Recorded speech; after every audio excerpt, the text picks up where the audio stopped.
Yung mga idol, kumusta Uyod Boxing Fanatics nga pala. So sa video na ito ay pag-uusapan natin itong bagong pasabog ng Treasure Boxing Promotion kung saan ay official na nga itong nag-announce dito nga sa bakbakan o laban ng ating pambato. Walang iba kung hindi itong nag-iisang angas ng Pilipinas, Jandrel Cuadro Alas Casimero, former 3 Division World Champion. So dahil nga dito mga Uyod Boxing Fanatics, marami nga ang hindi makapaniwala o nasorpresa sa pasabog ng Treasure Boxing Promotion dahil may mga naniniwala nga mga Uyod Boxing Fanatics sa iilan nating mga Filipino boxing fan na wala na daw laban itong ating pambato dahil sa mga panira at mga piking balita dito nga sa mga iilang haters o bashers ng ating pambato na si Cuadro Alas Casimero. At alam ko majority sa ating mga Filipino boxing fan, mga Uyod Boxing Fanatics, ay talagang nag-aabang dito nga sa parating na laban ng ating pambato kontra nga dito kay Saul Sanchez. At may naalala lang ako mga Uyod Boxing Fanatics, paano na yan sa mga naghamon dyan na delete ng channel kung may laban daw si Cuadro Alas Casimero ngayong taon. So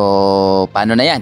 Babay na sa channel ninyo. At sa kabilang banda, lalaban rin dito ang isa sa ating pambato na matibay rin, Vince Paras. Abangan natin to mga Uyod Boxing Fanatics. At ang pangalawang lalaban dito mga Uyod Boxing Fanatics ay itong Singitomba na tinalo nga ng ating pambato. At ang kalaban niya dito ay itong si Yukinori Oguni, kung saan alam nga natin na sumuko ito sa round 4 sa laban nila ng ating pambato.